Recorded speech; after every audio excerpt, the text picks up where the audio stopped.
ওসমান হাদির যে দুঃখজনক হত্যাকাণ্ডের যে ঘটনাটি ঘটলো, এই ঘটনার পর থেকে আপনার রাজনৈতিক দলগুলোর বিবৃতি, তারপরে আপনার ডেইলি স্টার, প্রথম আলো, উদীচী, ছায়ানট, নানা প্রতিষ্ঠানগুলোতে যে আপনার হামলার ঘটনাটা যেটা মানে আমরা প্রত্যক্ষ করলাম,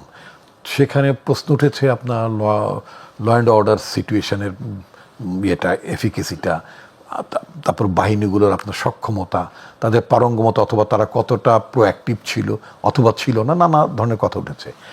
আপনার এনসিপির তরফ থেকে তো বলা হয়েছে যে সরকারের একটি অংশ, খুব ক্যাটেগরিক্যালি বলেছে, সরকারের একটি অংশের নিষ্ক্রিয়তা অথবা তাদের সহযোগিতা, দুটোই কথা, একটা হচ্ছে নিষ্ক্রিয়তার কথা বলেছে, আরেকটা সহযোগিতার কথা বলেছে। দুটো কিন্তু মারাত্মক অভিযোগ, এবং কম বেশি এই ধরনের অভিযোগ অন্যান্য রাজনৈতিক দলগুলো তুলেছে। এখন নির্বাচন যাদেরকে দিয়ে, নির্বাচন তো আসলে কাঠামোগতভাবে নির্বাচন কমিশন করে,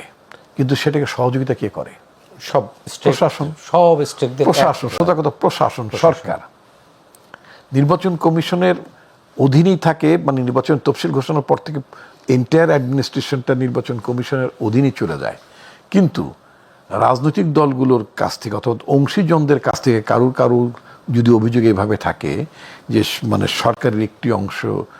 নিষ্ক্রিয়তা অথবা তাদের সহযোগিতার কারণে আপনার এই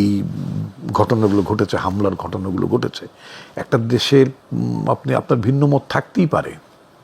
তাদের ভিউজের সাথে তাদের রিপোর্টিং স্টাইল, অথবা যদি আপনার পছন্দ না হতে পারে, সো হোয়াট, তার জন্য কি সেখানে আপনি ভাঙচুর করবেন নাকি? আপনার যদি নিজস্ব কোনো মত থাকে, create another news paper, create another. আমি আপনাকে একটু তথ্য ইনপুট দিই, সেটি হচ্ছে স্বরাষ্ট্র উপদেষ্টাকে সরিয়ে দেওয়া হচ্ছে, এরকম একটি গুঞ্জন কিন্তু সেটা নিয়ে আমি কথা বলতে চাই। তো ফলে এইসব বিষয় যখন অভিযোগগুলো যখন সরকারের নিষ্ক্রিয়তা অথবা একটি অংশের সহযোগিতার কথা যদি থাকে, তাহলে প্রথম কথা হচ্ছে আমার প্রথম কথা হচ্ছে, বা মানে আমি ইন্ডিভিজুয়াল অ্যাজ এ সিটিজেন আমি কি দাবি তুলতে চাই, যাদের বিরুদ্ধে, যারা সরকারের এই নিষ্ক্রিয়তা এবং সরকারের একটি অংশের সহযোগিতার কথা অভিযোগ করেছেন, আমি তো মনে করি সরকার উচিত হবে তাদের কথা শোনা, এবং শুনে নির্বাচন অনুষ্ঠানের আগে, অর্থাৎ অনতিবিলম্বে ইউনূস সরকারের উচিত হবে, প্রফেসর মোহাম্মদ ইউনূসের উচিত হবে যে সরকারের যে অংশটি নিষ্ক্রিয় থাকে অথবা যে অংশটি সহযোগিতা করছে বলে অভিযোগ আছে, এই দুটো শ্রেণীকে আপনার নির্বাচন আগে সাইড লাইনে নিয়ে যাওয়া। কিন্তু সেটা যদি উপদেষ্টার মধ্যেও থাকে, তাহলে তাদেরকে সরিয়ে দিতে হবে। প্রফেসর মোহাম্মদ ইউনূস তো খুব ক্যাটেগরিক্যালি বলেছিলেন, আমার বন্ধু নুরুল কবির, নিউজের এডিটর, তার সাথে একটা সাক্ষাৎকারে বলেছেন যে তিনি যে মানে সরকার গঠন করেছেন, অর্থাৎ ওনার উপদেষ্টা পরিষদটা যখন গঠন করেছেন, তিনি এটা মানে অনেক ভেবেচিন্তে এটা গঠন করার সুযোগ তিনি পাননি।